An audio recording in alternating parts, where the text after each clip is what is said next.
Говорит Москва. Приказ Верховного Главнокомандующего.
Говорит Москва. Приказ Верховного Главнокомандующего маршалу Советского Союза Василевскому, генералу армии Толбухину. Войска 4-го Украинского фронта при поддержке массированных ударов авиации и артиллерии в результате трехдневных наступательных боев прорвали сильно укрепленную долговременную оборону немцев, состоящую из 3 полос железобетонных оборонительных сооружений, и несколько часов тому назад штурмом овладели крепостью и важнейшей военно-морской базой на Черном море, городом Севастополь.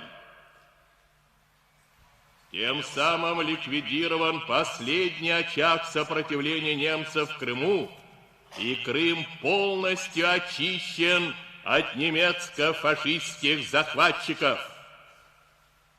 Шагом! Марш!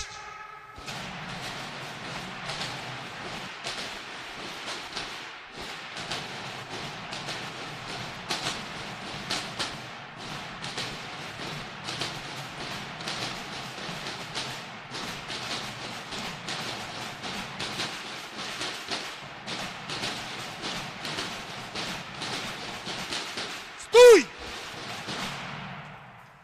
Налево, направо!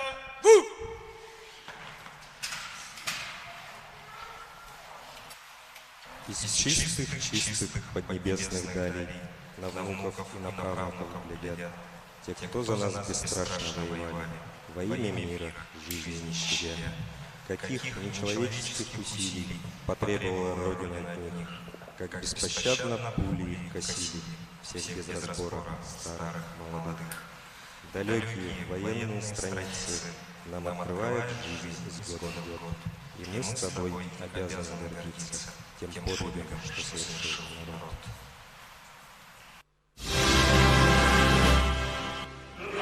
Достояние на земле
1945 года был годом победной поступи Красной Армии. Освобождая оккупированные территории Советского Союза и европейских стран, войска Красной Армии одержали одну за другой победы в крупных и мелких военных сражениях. Поставив цель довести войну до победного конца, советские войска дошли до Берлина. Сводки Софинформбюро содержали новости об одержанных успехах на фронтах. 1 мая 1945 года на крыше здания Рейхстага был вооружен штурмовой флаг 150-й ордена Кутузова второй степени Идрицкой стрелковой дивизии, военнослужащими Алексеем Берестом, Михаилом Егоровым и Мелитоном Кантари. 9 мая в 0 часов 43 минуты по московскому времени был подписан акт о безоговорочной капитуляции фашистской Германии. Память о героизме воинов, героическом труде тружеников тыла, приближавших к победе 1945 года, заслуживает должного уважения и гордости потомков. Слово предоставляется председателю Совета ветеранов войны, труда, вооруженных сил и правоохранительных органов Республики Саха-Якутия Иванову Вильяму Ачировичу.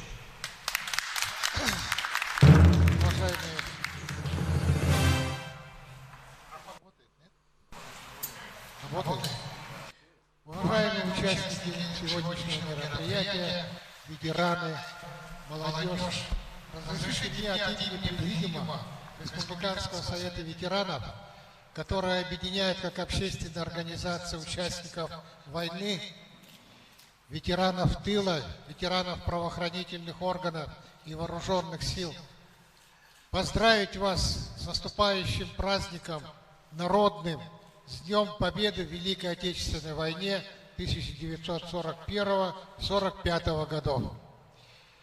Вы знаете, это не просто цифры, которые я сейчас назвал. Цифр вы много услышите.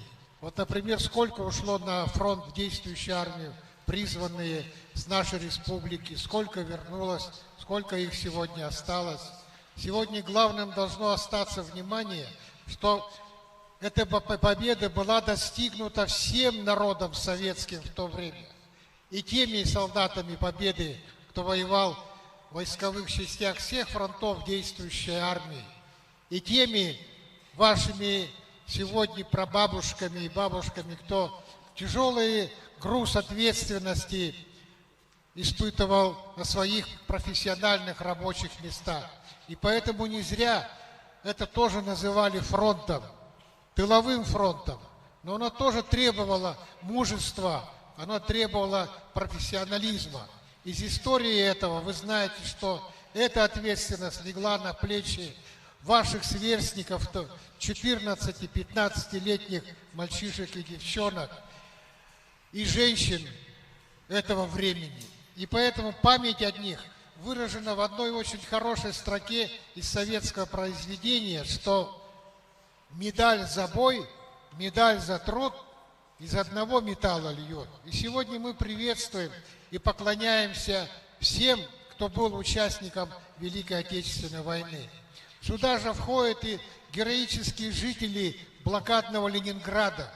Они пережили это страшное время, потому что они верили в руководство своего государства, верили в бойцов Советской Красной Армии, верили в себя и поэтому выдержали эти годы блокады. Тоже можно сказать и о тех, кто в продолжении разгрома фашизма в августе 1945 года разгромил миллионную Квантунскую армию, которая готова была, являясь членом вот этой тройственной оси Берлин, Рим и Токио, в любой момент, начиная с начала мировой войны, сентября 1939 года, напасть на Советский Союз. И эти молодые люди 25-26 года, призванные в конце войны, тоже отстояли честь и достоинство своего народа и своего государства. И я думаю, что вот то, что сегодня начинается, этап показа исторического, документального показа и подтверждения боевых действий и труда ветеранов в тылу, еще раз откроет глаза Фома неверующим и тем, кто пытается извратить факты истории Великой Отечественной войны и Второй мировой войны. И я думаю, нам нужно всем принять в этом активное участие. У нас есть новые практически социальные категории, которые называются интернет-диванные критики. Вот сидит человек на диване и через интернет начинает заниматься критиканством. А мы таких людей призываем принимать активное участие в реальных событиях нашей сегодняшней жизни. Не быть в команде, вот есть такая команда, которая называют «молчаливые ягнята» или «своя рубашка ближе к телу». Сегодня в нашей современной жизни не может быть такого понятия, что моя хата с краю, своя рубашка ближе к телу. Ничего подобного. Как и в прошлые годы, Россия в окружении врагов, которые видят, как бы поработить ее. И молодое поколение должно это понимать. И слово «патриотизм» сегодня не пустое слово, не формальность. И я очень благодарен руководству музея, всем участникам сегодняшней акции, которая начинается, что они подняли эту идею, что они будут вместе с вами, с нами все вместе будем материализовать эту хорошую идею, чтобы доказать еще раз, что мы знаем свою историю. Вчера здесь писали диктант победы. И я думаю, что те, кто участвовал и в будущем будет участвовать, еще раз поймут силу великого русского языка, еще раз обратятся к истории победы в Великой Отечественной войне. Всем присутствующим, и кто в строю стоит, и юбилейным сединами ветеранам, и молодежи, желаю доброго здоровья, хорошего оптимистического настроения в своей жизни. Как сказал главнокомандующий тех времен, победа будет за нами, потому что дело наше правое. Продолжим этот лозунг. Спасибо за внимание.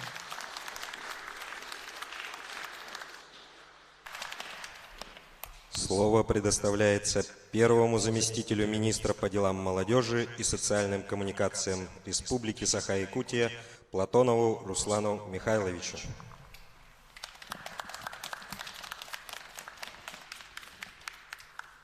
С большим волнением и с ответственностью я сегодня пришел к Дмитрию Ивановичу с благодарностью в сердце, потому что впервые я нахожусь на мероприятии, посвященном подступе победы. Всегда наше поколение во всех мероприятиях в течение всей этой поры всегда мы вспоминаем только Берлин, только победный 9 мая. А то, что вот эта финишная прямая с 44 по 45 годы подступь, это самая главная решающая битва всей истории Великой Отечественной войны. И операция «Багратион», и открытие Второго фронта, и все консолидации всех стран, союзников. Это очень большая героическая битва. И наше поколение молодых граждан не только по фильмам, не только по книгам, фотоальбомам, играм, не только по журналам должны знать, а мы, молодое поколение, должны помнить, обучаясь и посещая такие музеи, которые сегодня нам дают возможность, прекрасный музей «Россия. Моя история». С другого ракурса мы сегодня видим. Где вы видели 10 лет назад, что вся стена транслировала нам материалы времен Великой Отечественной войны? Где такое было? Где такое было, когда вся стена менялась фотографиями героев войны? Это очень большой прорыв вообще в деле музея, в музейном деле всей страны.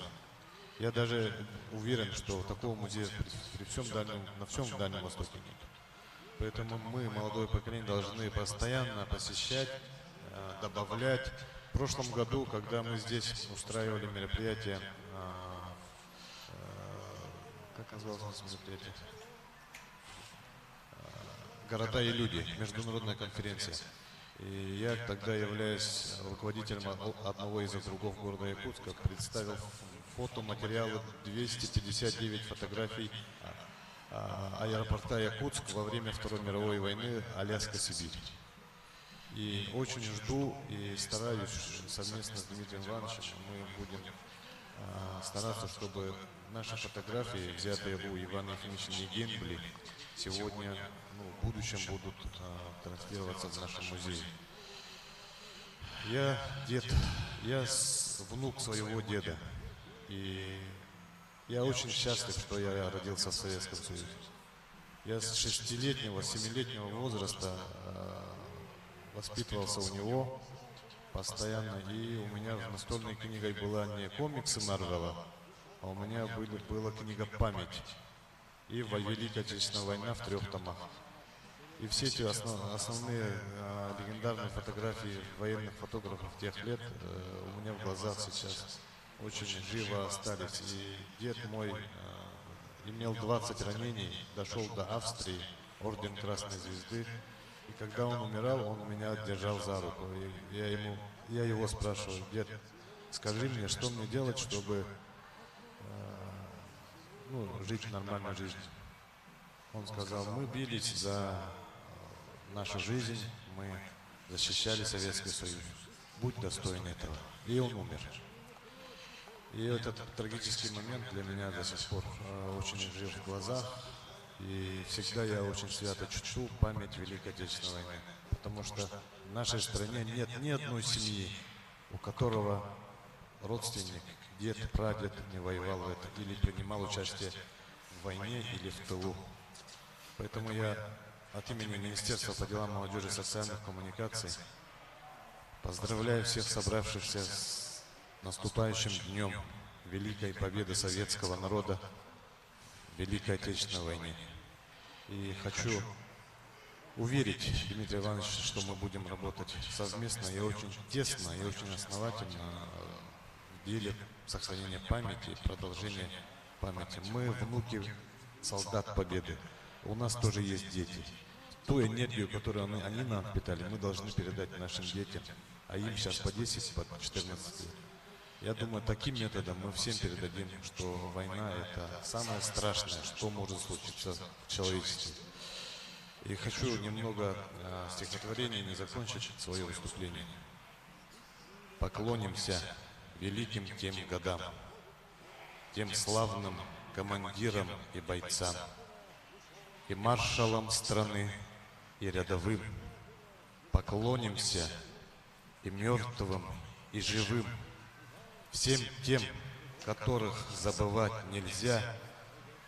Поклонимся, поклонимся, друзья, всем миром, всем народам, всей землей.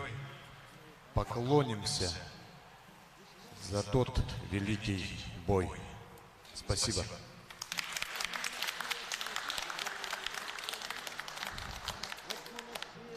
Слово предоставляется заместителю военного комиссара Республики Саха-Якутия Савинову Аркадию Филипповичу. Уважаемые ветераны, дорогие гости, уважаемые юнормейцы, от имени военного комиссариата Республики Саха-Якутия разрешите мне поздравить вас всех присутствующих с замечательным праздником всего советского народа, наступающим 9 мая. Этот праздник для нас священный, потому что наши прадеды, деды все отстояли во славу нашей Родины, чтобы мы жили, мы трудились, мы творили, чтобы мы совершали их дела и продолжали их пожелания, то, что они отдали свои жизни.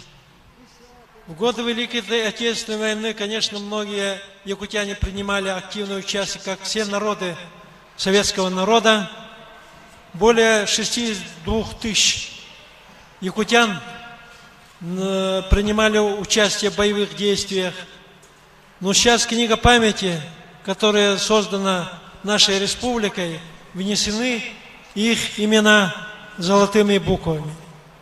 нам, сейчас сидящим здесь, новому поколению, задача стоит, чтобы все занесенные в книге памяти бойцы, воины, чтобы имели свои фотографии, чтобы они были, в каких родах войск проходили службы, потому что в книге памяти не во всех именах имеется, в какой части, какой должности он проходил службу. Наша задача, сидящих здесь, и молодое поколение, и вот среднее поколение, мы все должны над этим работать. Радует то, что подрастающее поколение, учащаяся молодежь по интернету находит своих прадедов и восполняют книгу память. Думаю, что это желание каждого сидящего здесь, чтобы восполнить, внести свою лепту. А также я думаю и желаю, чтобы наши ребята принимали активное участие в поисковых мероприятиях. Допустим, нынче мы планируем поиски самолета, который лежит в Чурапчинском улусе, в селе Арылах Чурапчинского улуса, недалеко от Арылаха. Вот сидящих здесь принять активное участие в поиску данного самолета, который находится в озере. Ну и те, которые ребята принимают ежегодно участие не только в Тверской области по поиску павших воинов, но и в других областях Российской Федерации, Волгоградской, Псковской области, Ленинградской области. Поэтому я попрошу ребят, подрастающее поколение, принимать активное участие в поисковых мероприятиях. Думаю, что дань уважения надо отдать и нашим тем, которые в послевоенные годы отдали свою жизнь во имя свободы, освобождения других народов. Это участники боевых действий в Венгрии, Чехословакии, ну и в Афганистане, и в боевых действиях вот, в Чеченской республике, ну и так далее. В данное время проходит службу более 3000 наших якутян, которые продолжают боевые традиции своих отцов и дедов. Но они показывают свои примером, показывают, как надо служить, передают эстафету поколению. Более 200 из них награждены орденами и медалями. Мы думаем, что подрастающее поколение, и заверяем всех, подрастающее поколение продолжит боевые и трудовые традиции наших отцов и дедов. Спасибо всем.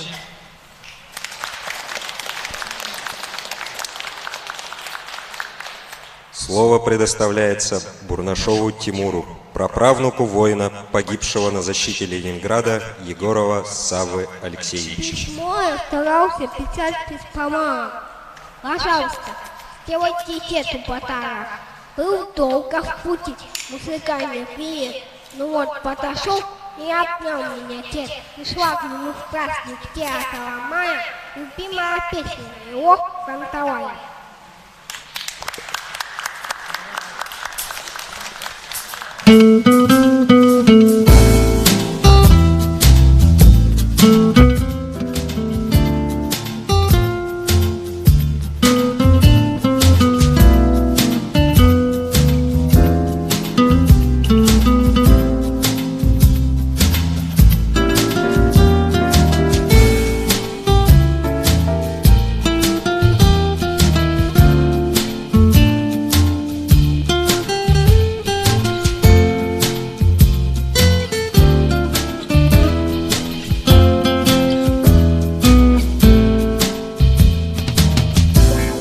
Героев былых времен не осталось порой имен, только гордая доблесть поселилась в сердцах живых. Эти переняли честный бой и остались порой имен. Этот вечный огонь нам завещаны они, мы в груди ранен. Погляди на моих бойцов, силы свет помни их в лицо.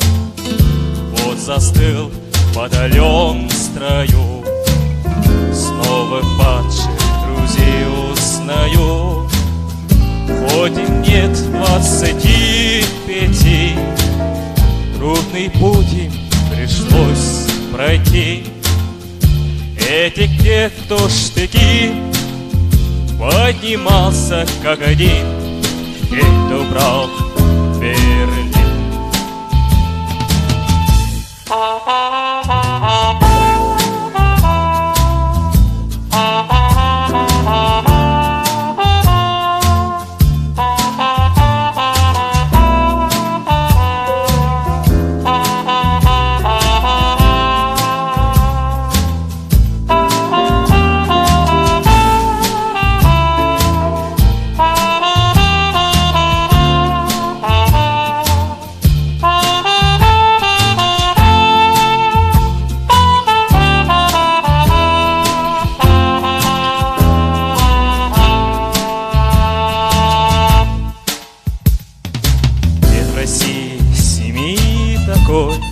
Где бы не памятен был свой герой, этих молодых солдат с фотографий увядших глядят.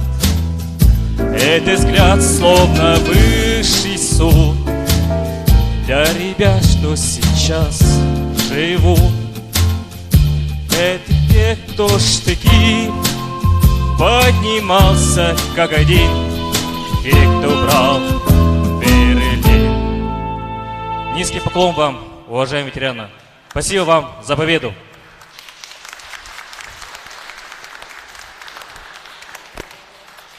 Слово предоставляется директору исторического парка «Россия. Моя история» Соловьеву Дмитрию Ивановичу. Добрый день, уважаемые друзья. В первую очередь, конечно, я хотел бы всех поздравить присутствующих с великим праздником, приближающимся. 9 мая, великий наш праздник, который дорог каждому из нас. День Великой Победы советского народа в Великой Отечественной войне. Мы, конечно, являемся частью, неотъемлемой частью мероприятий, которые сегодня идут по всей стране. И рады, что мы сегодня с вами проводим эту важную акцию вознаменования этой важной даты нашей отечественной истории. Всем известно, какие лишения перенес наш народ. Наши воины, приближавшие победу в Великой Отечественной войне. 27 миллионов человек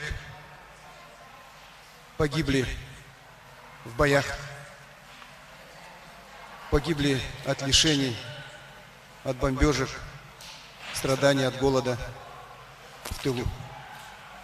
Это великая трагедия нашего народа, о которой мы не должны никогда забывать. Именно поэтому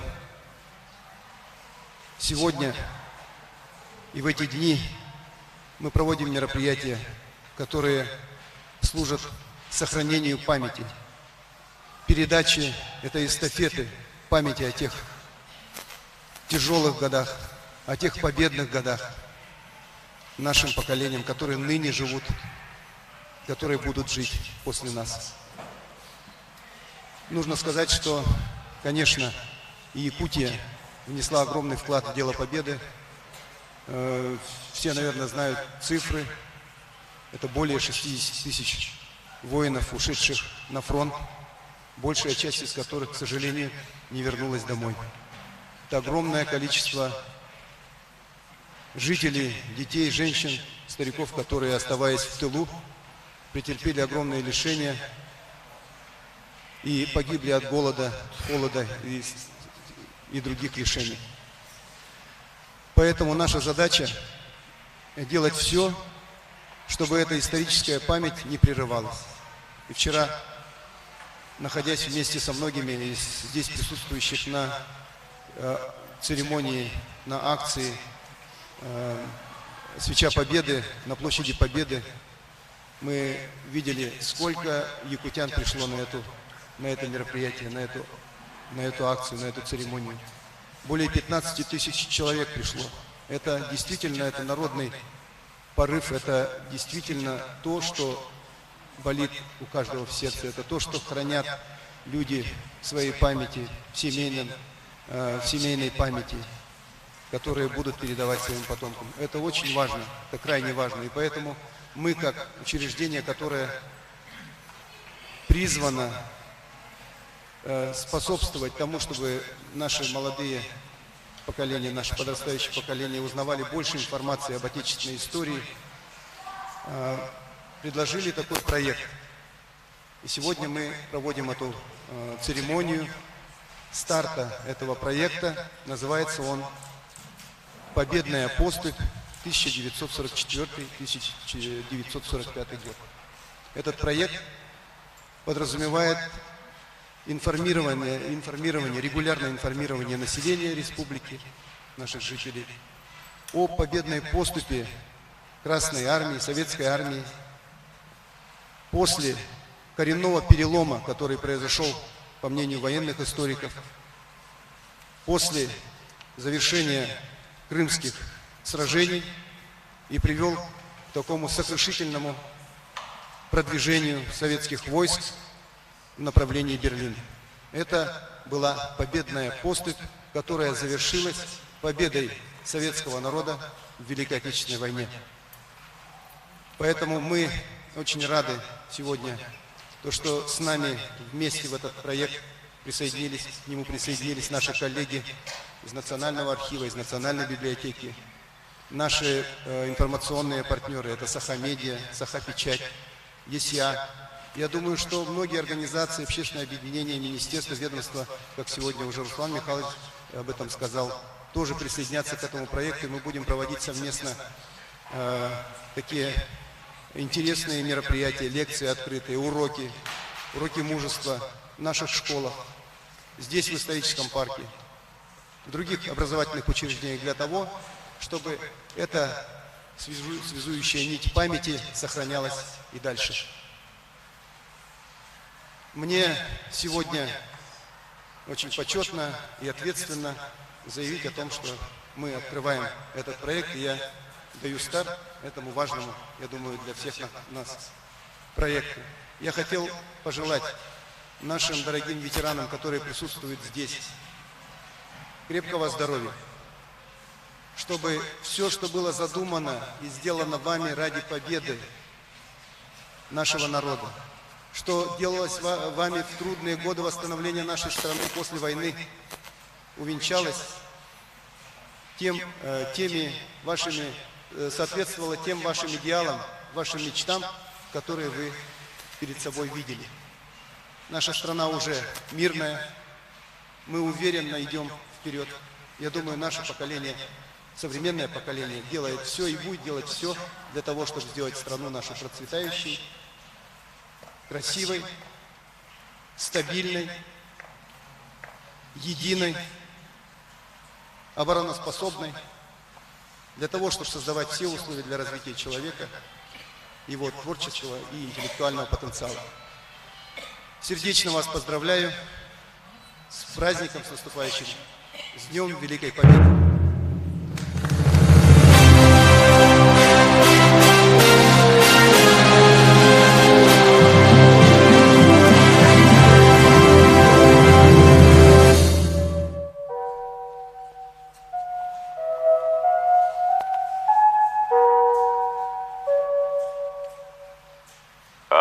Советского информбюро.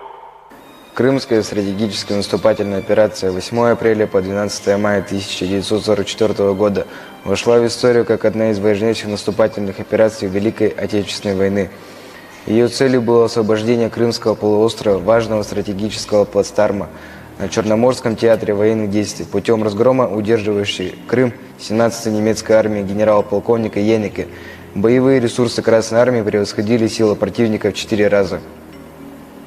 7 мая начался штурм Севастопольского укрепленного района, имевшего многочисленные железнобетонные доты и дзоты, построенные на холмах и высотах на протяжении 9 километров. Все эти первоклассные оборонительные сооружения были прикрыты широко развитой сетью траншей, проволочных заграждений и минных полей. Утром советская артиллерия открыла ураганный огонь по позициям противника. Над укреплениями немецко-фашистских войск появились крупные соединения наших бомбардировщиков и штурмовиков, обрушивших на враги тысячи бомб. После артиллерийской и авиационной подготовки наши войска начали штурм мощных узлов немецкой обороны. В ходе штурма командующий армией генерал армии Толбухин применил военную хитрость между массированными ударами авиации для того, чтобы силы врага вернулись на свои позиции, в наступление отправили приготовленные муляжи солдат. После чего еще был произведен массированный авиационный удар. В результате ожесточенных боев на всем протяжении прорвана главная полоса Севастопольского укрепленного района противника. Наши части владели важнейшим узлом обороны немцев Сапун-горой.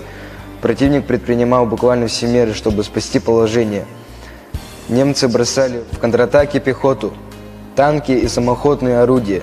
Против наших наступающих войск они использовали все свои огневые средства. Однако удар советских войск был настолько ошеломляющим, что противник понес тяжелые потери и оставлял одну позицию за другой. Только в районе Сапун-гора истреблено свыше 4000 гитлеровцев, взорвано 36 дотов и 27 дзотов, захвачено много пленных и трофеев. Развивая успех, советские бойцы выбили немцев из ряда высот и опорных пунктов и завязали бои на ближайших подступах к Севастополю. В течение 9 мая в Крыму войска 4-го Украинского фронта при поддержке массированных ударов авиации и артиллерии штурмом овладели крепостью и важнейшей военно-морской базой на Черном море городом Севастополь. Советские артиллеристы выдвинули на побережье до 60 орудий и прямой наводкой уничтожали вражеские суда, находившиеся в северной и южной бухтах. Тем временем советские пехотинцы и танкисты при поддержке массированных ударов авиации и артиллерии пошли на штурм внутреннего Севастопольского обвода, последнего железнобетонного оборонительного рубежа немцев на ближних подступах к Севастополю. Советские части разбили немецко-фашистские войска, оборонявшие внутренний обвод, заняли Малахов, Курган, Слободу Корабельную, Слободу Рудольфову и ворвались в центр города. В ожесточенных боях наши войска разгромили противника и полностью освободили от немецко-фашистских захватчиков город русской славы Севастополь. Разгромлена крымская группировка немцев, и Крым полностью очищен от немецких захватчиков. Противник понес полностью огромные потери в живой силе и в технике. В 1941-1942 годах советские войска в невиданно тяжелых условиях 250 дней обороняли Севастополь. В течение многих месяцев они отбивали бешеный натиск немецко-фашистских войск и наносили им тягчайшие потери. В 1942 году только за последние 25 дней штурма Севастополя немцы потеряли до 150 тысяч солдат и офицеров, из них не менее 60 тысяч убитыми. В 1944 году советские войска за 3 дня штурма прорвали сильно укрепленную долговременную оборону немцев, состоявшую из 3 полос железнобетонных оборонительных сооружений, и разгромили немецко-фашистские войска, оборонявшие Севастополь. Длительная героическая оборона Севастополя в 1941-1942 годах Красная Армия показала непревзойденный пример мужества и храбрости. В мае 1944 года Красная Армия, в 3 дня овладев крепостью и военно-морской базой Севастополя, одержала еще одну славную победу. Дорогие участники старта акции, сердечно поздравляем вас с Днем Победы. Желаем, чтобы над головой всегда было мирное небо, чтобы этот мир каждый день дарил только счастье, радость, веселые улыбки и звонкий смех детей. Пусть отголоски войны останутся только в книгах и фильмах. Пусть в сердцах наших живет гордость за подвиги героев Отечества.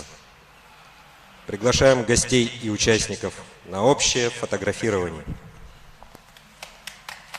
Уважаемые друзья, Я просто хотел уже от себя тут немножко добавить, что вы видели сейчас вот запись, я забыл об этом сказать, надо, наверное, все-таки вас проинформировать о том, что у нас вот эти сводки, которые будут вестись в таком регулярном режиме, то есть мы планируем это раз в неделю, это будут сводки по архивным материалам, по газетным материалам, значит, наши историки будут изыскивать сводки Совинформбюро и другие, значит, материалы, и готовить информационные сводки, которые будут распространяться по всем, значит, интернет-ресурсам, медиа наших партнеров, нашим ресурсам, социальным сетям. И вот вы увидели сейчас видеоролик, мы планируем также вот готовить такие ролики с участием наших кадетов, наших школьников, может быть, студентов тоже привлечем к этому, которые будут зачитывать как раз информацию, которая шла, значит, вот по сводкам Совинформбюро и другим источникам, сопровождая вот такими кадрами. И вот эти ролики мы будем тоже размещать на телевидении. Конечно, надеемся, что наше телевидение к этому тоже активно подключится. Сейчас я хотел бы вам тоже сказать о том, что у нас в эти дни работает выставка. И вот сегодня среди нас присутствует Ирковой Александр Иванович, наш друг, полковник МВД в отставке. Вот. Директор музея МВД, с которым мы очень плодотворно сотрудничаем. Александр Иванович сам проводит экскурсии, значит, по своим материалам, как историк профессиональный. Значит, он, конечно, дает очень большую базу широких таких знаний о различных моментах нашей истории, военной истории.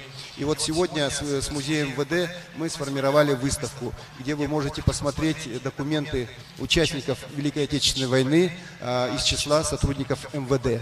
Также у нас открыта мультимедийная выставка, как вы заметили, вы можете посмотреть вот на имеющихся тач-панелях новую информацию, ранее, может быть, не столь широко известную, документы конкретные, даже записи можно прослушать военных лет на этих тач-панелях. То есть вот такая интересная выставка, и в коридоре тоже у нас имеется выставка, на которой представлены и вооружение, в том числе времен Великой Отечественной войны, и информация о наших героях и России и Советского Союза.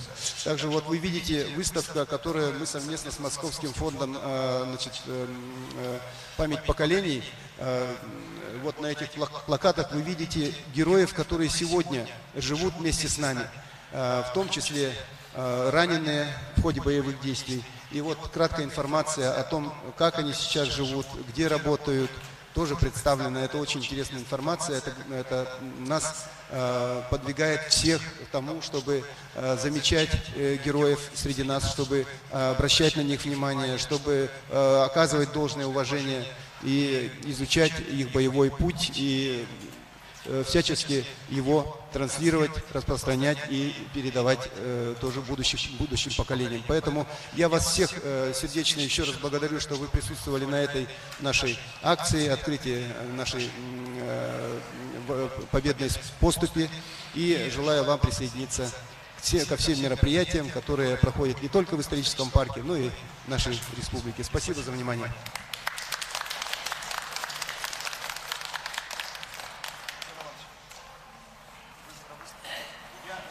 Я предоставляю слово Александру Ивановичу.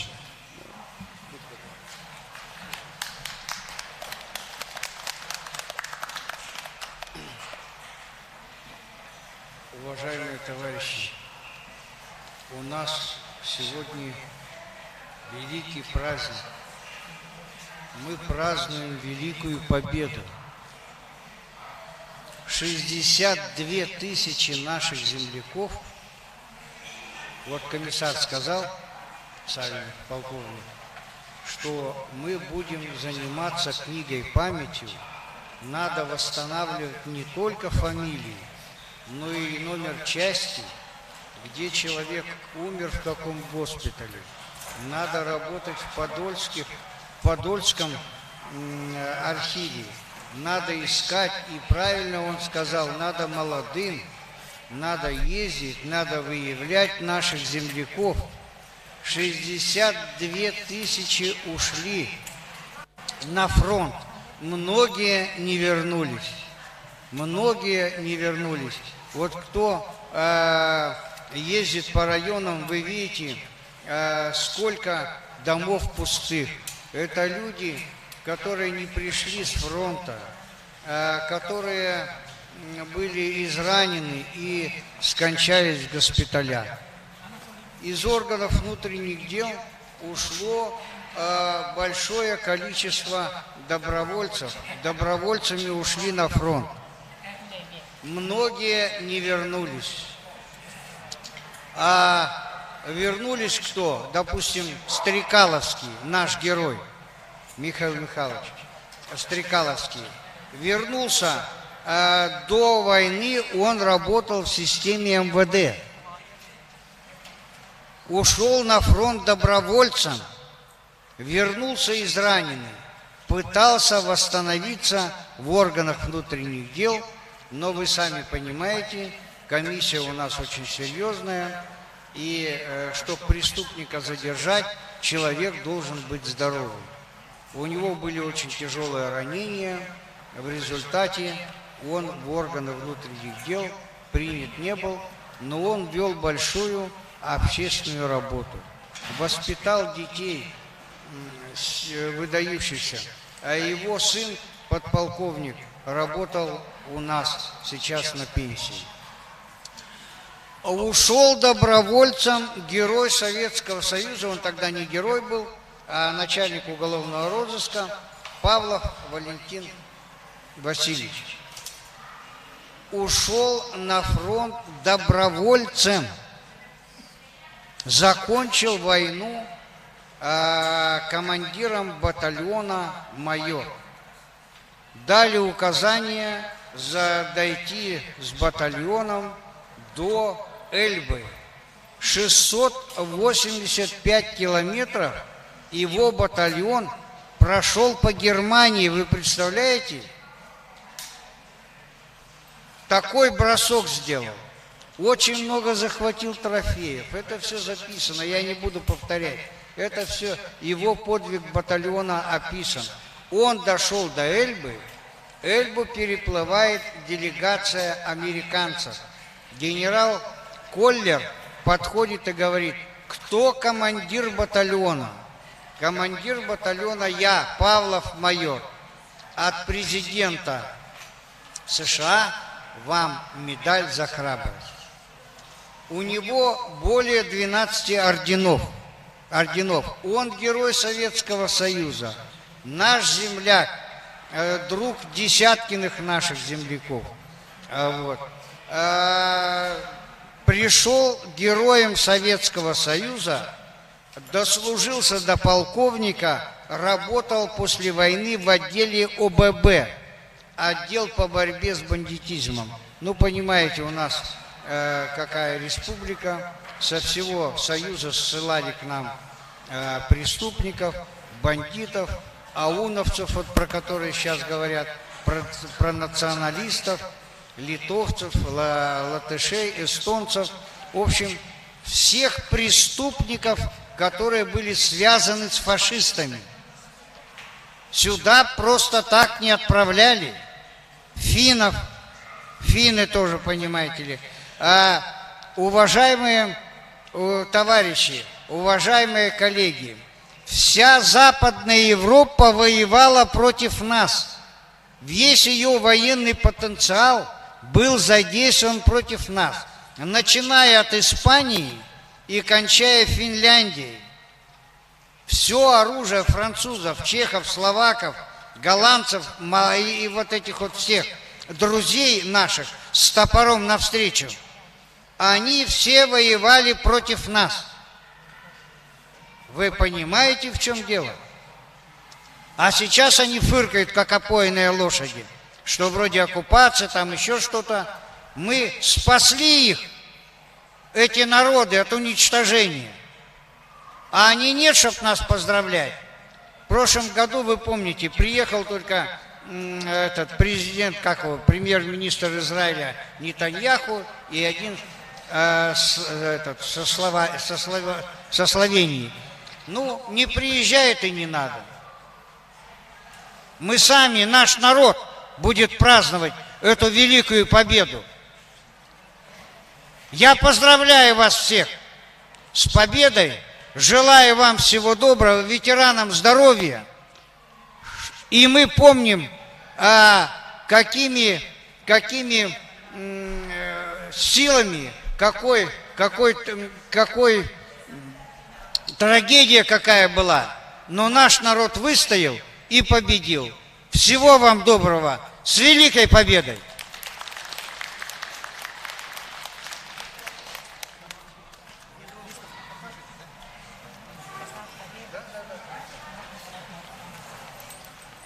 Пожалуйста, Александр Иванович готов рассказать вам, коллеги присутствующие, наши гости, о выставке.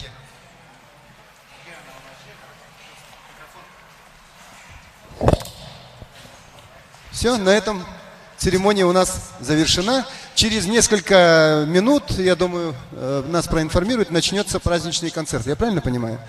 Вот.